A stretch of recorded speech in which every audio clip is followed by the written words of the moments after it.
Приветствую вас в любое время суток на своем канале. В этот раз я выложила историю и спросила у вас, кого бы вы хотели видеть следующим. И больше всего написали про Хёнджина, поэтому в этот раз рисуем его. И для начала, думаю, стоит начать с перечня материалов, потому что многие об этом спрашивают. В первую очередь я набрасываю скетч обычным кохинуровским карандашом, а после я уже делаю основной скетч вот таким карандашом от Pentel размером 0,3. Далее это ластик от Faber-Castell беспылевой, еще один ластик, но уже от Pentel, ну и куда, конечно же, без клячки. Под прошлым видео меня попросили показать процесс создания скетча тоже, поэтому сегодня рисуем с нуля. И да, хочу заранее извиниться, потому что моя голова будет в кадре в течение всего процесса создания скетча, потому что я не знала, что она попадает. Просто мне нужно было видеть вблизи, что я рисую, но я не думала, что получится так. Мне пришлось вырезать очень много моментов, когда голова полностью влезает в кадр. Самым частым вопросом от вас сейчас является, как сделать скетч похожим. И я не буду говорить про пропорции. Короче, я не буду говорить про пропорции, потому что об этом и так достаточно видеороликов. Конкретно я всегда строю как бы шаблон пропорций, чтобы части лица не искривились. Но единственное, я не рисую вот этот круг, потому что для меня он бесполезен, я никогда на него не опираюсь. Я всегда рисую как бы середину лица. И для меня это все, что мне нужно, чтобы рисовать. На ней я уже начинаю просто отмечать примерное расположение линии бровей, глаз, нос и губ. И такую же линию середины лица я мысленно провожу по референсу и уже оттуда просто на глаз отмечаю, где какая часть лица относительно чего находится. И чем больше я сравниваю части лица с остальными, тем лучше у меня получается добиться сходства. Вообще важно развивать свой глазомер. Обычно говорят, чтобы нарисовать что-то правильно, важно знать, как и из чего оно состоит, но я всегда рисовала на глаз. И, возможно, это помогло мне натренировать свой глазомер, чтобы мои рисунки получались похожими. Но они были не всегда такими. Вот пример моих старых работ. И это мой уровень рисования 4 года назад. Вы спрашиваете, как рисовать лица похожими, но я не думаю, что есть идеальная формула, которая помогла бы это сделать. Единственное, что можно сделать, это просто рисовать и рисовать и пытаться до тех пор, пока не получится. Я довольно дотошный человек, который старается сделать все максимально похожим и тратит просто кучу времени на правки. В этом весь мой секрет. Я просто стараюсь до тех пор, пока мне не понравится. Хотела бы кое-что сказать про прошлое видео, а именно поблагодарить вас. Я была приятно удивлена реакцией на мое первое видео. Спасибо вам огромное за обратную связь, потому что именно ее мне и не хватало больше всего за все время, что я рисую и выкладываю свои работы. Конечно, лайки были, но вот именно комментарии я получала очень редко, потому что именно через ваши комментарии я многое узнаю о самой себе. Поскольку вся эта тема со снятием роликов на YouTube для меня в новинку, я довольно неловкая. Отдельная благодарность тем людям, которые по моей просьбе задают мне вопросы. Они помогают мне расставить мои хаотичные мысли в голове по полочкам. Поэтому, если вы не подписаны на меня кое-где, но хотите задать мне вопрос, то оставляйте в комментариях, я обязательно отвечу. Кстати, о вопросах. Как я научилась рисовать, как я так рисую, когда начала рисовать и училась ли в художке, я объединю все эти вопросы в один пункт. Да, я училась в художке, об этом я говорила в прошлом видео, и также сказала, что поднимала свой скилл в рисовании до поступления в художку. Потому что люди из художки мне казались прям мощными художниками, но на самом деле это оказалось далеко не так. Правильнее будет сказать, что далеко не все действительно хотели прям развиваться в рисовании. Забавно, что я настолько боялась осуждения, что до поступления в художку изучила в принципе, все основы самостоятельно. Я смотрела множество уроков по анатомии, по теории, вся вот эта вот светотень, рефлексы. И когда я пришла, и меня начали учить, я такая, я это знаю. Так получилось, что учить меня, в принципе, особо было нечему, но зато художка давала не стоять на месте и заставляла рисовать, поскольку работы нужно было все-таки выполнять. И таким образом я просто начала оттачивать свои навыки. Ну и закончила, конечно, я художку с красным аттестатом, который сыграл при поступлении ровно никакую роль.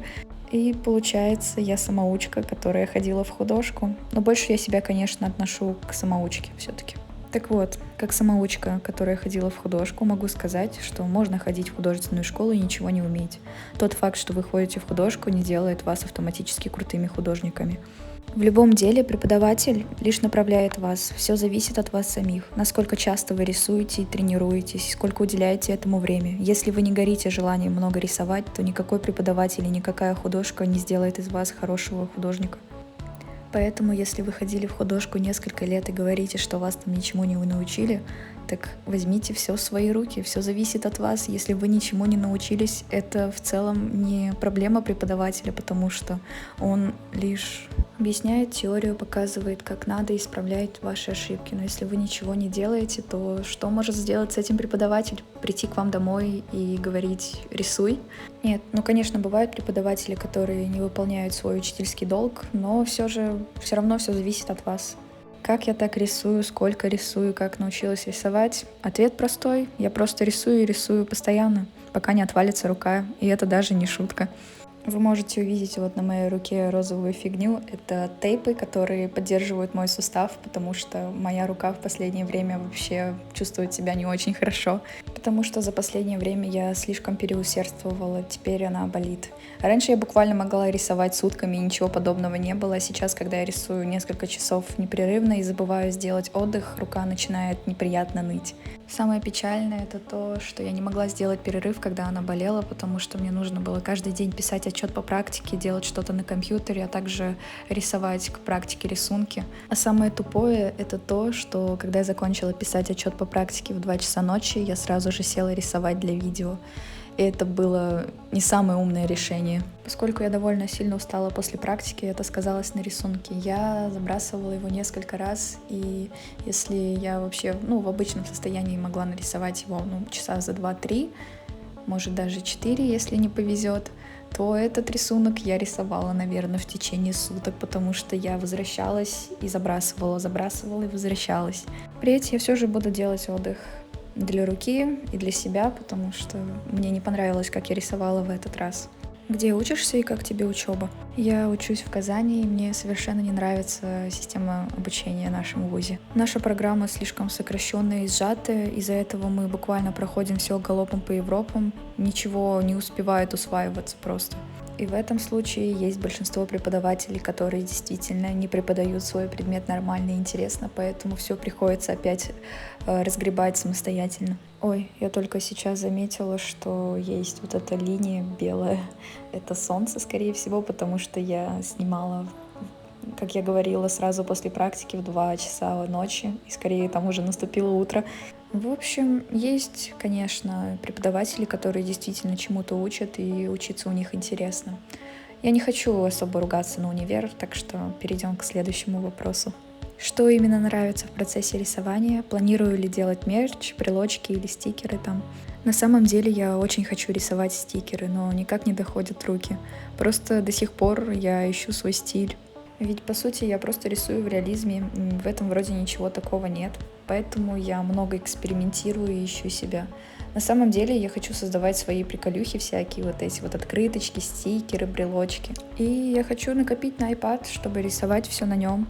Я начала уже копить и решила, что все деньги, которые я буду получать за заказы, я буду откладывать на свою маленькую или, может, даже не очень маленькую мечту. Возможно, вы подумаете, что чтобы рисовать в диджитале, не обязательно покупать iPad. У меня есть графический планшет, дощечка, которая подключается к ноуту. И рисовать нормально, но неудобно. Объясню почему. Самым большим минусом является то, что цветопередача моего ноутбука очень сильно отличается от тех цветов, которые я вижу на других устройствах. И все, что я рисую на ноутбуке, а потом смотрю, допустим, с телефона, оно не такого цвета, какого должно было быть.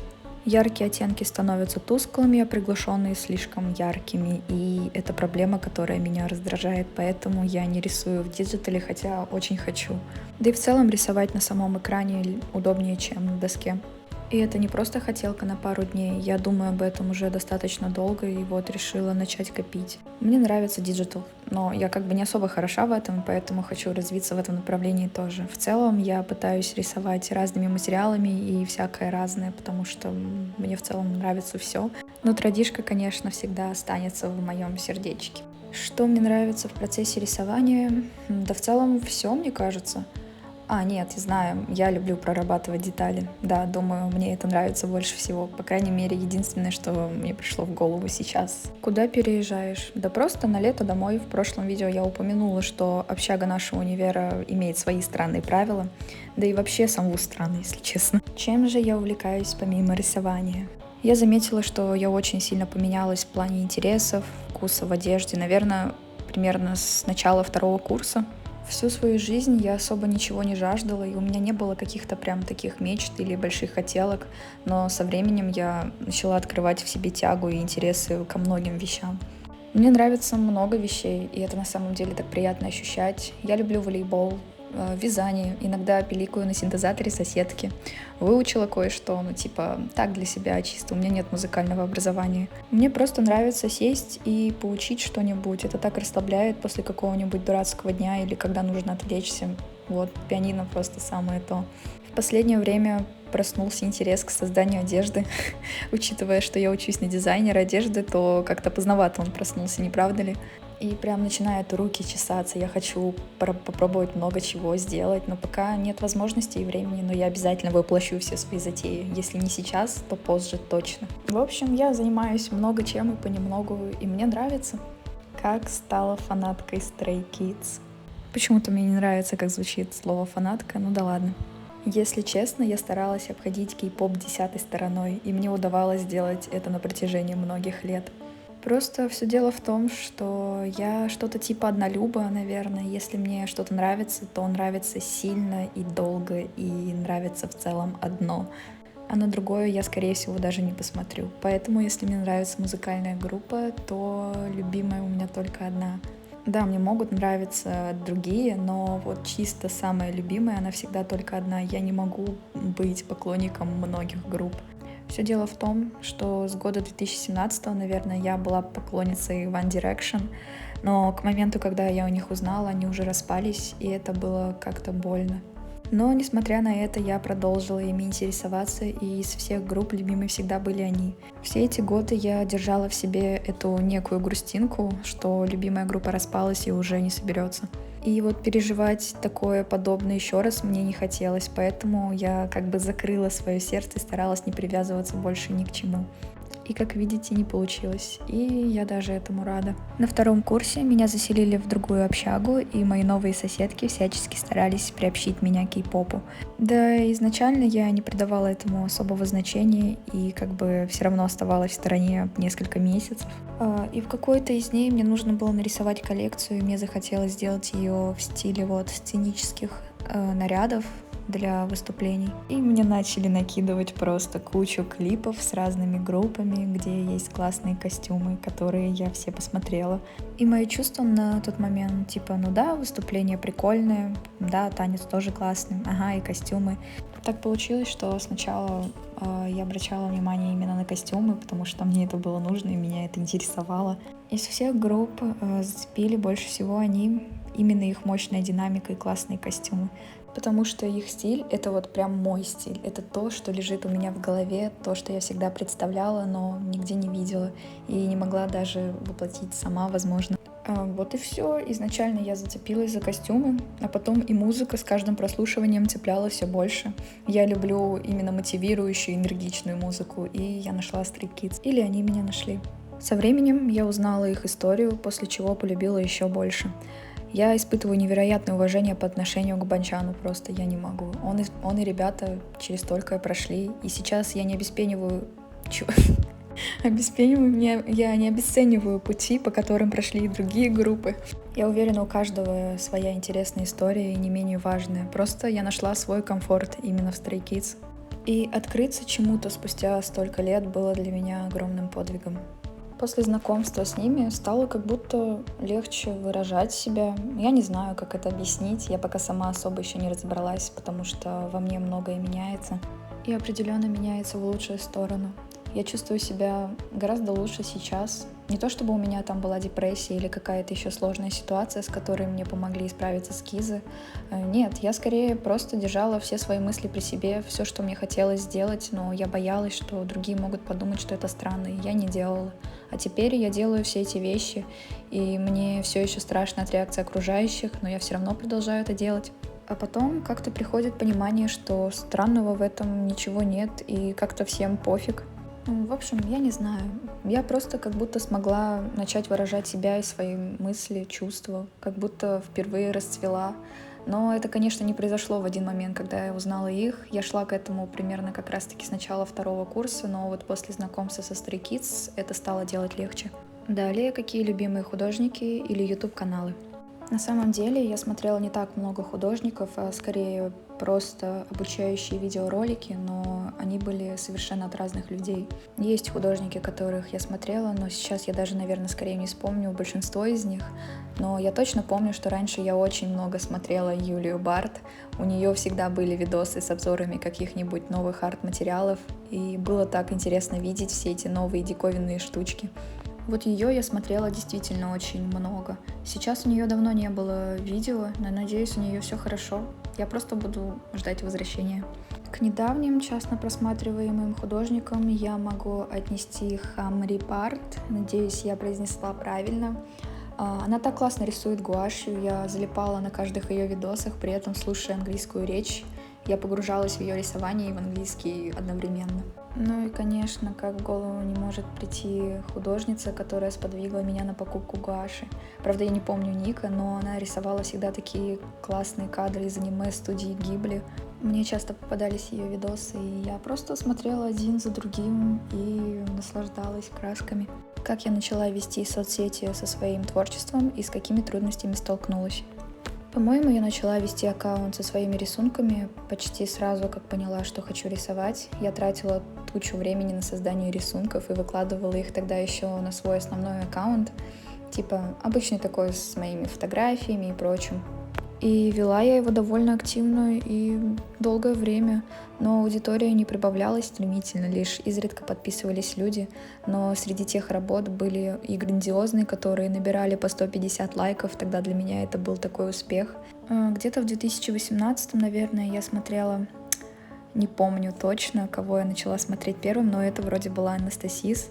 Мы с подругой в классе частенько смотрели ее видео, потом в какой-то момент вышла коллаборация с каким-то Брайаном, и мы такие думаем, что за фигня, надо посмотреть. И нам так зашло.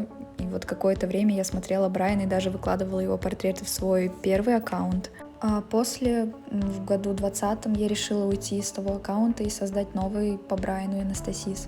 Я не считала себя фан-аккаунтом, мне всегда хотелось рисовать то, что мне нравится. Просто так получилось, что мне долгое время нравились Брайан и Анастасис.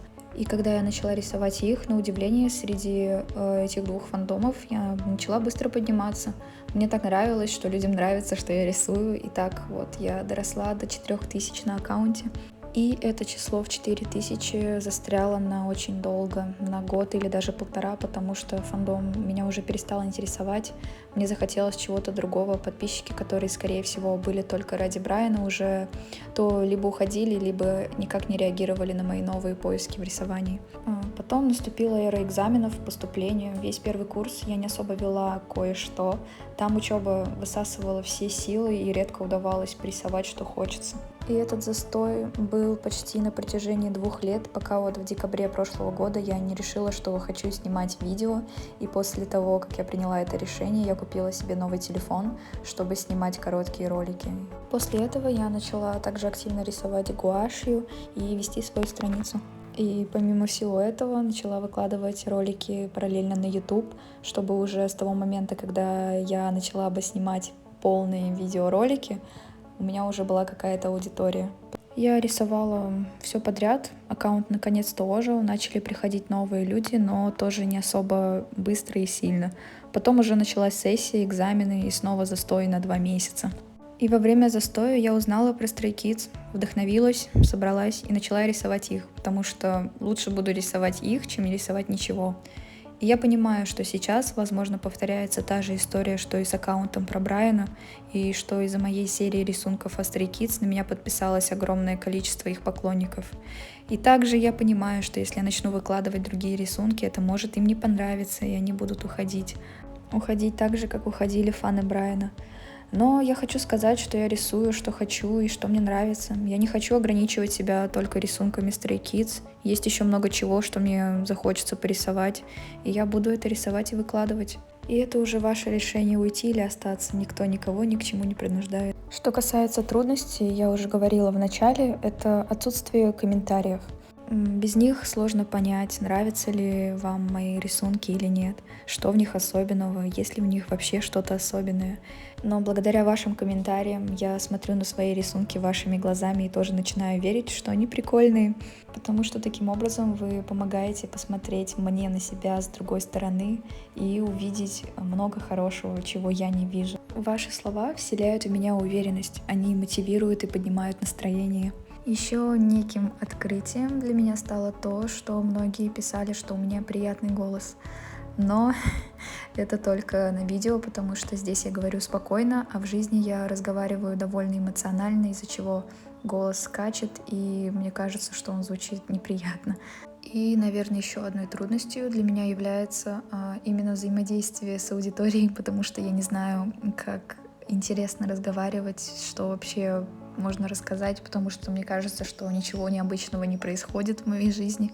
Именно поэтому я прошу вас задавать мне вопросы, потому что я так хотя бы понимаю, что вам интересно. Поэтому я всегда рада комментариям. Я закончила свой рисунок, и он мне не особо нравится, но что поделать, нужно отдыхать и не садиться рисовать сразу же, как только закончила писать практику. Ну что ж, время прощаться, надеюсь, не навсегда. Спасибо вам большое за просмотр, увидимся!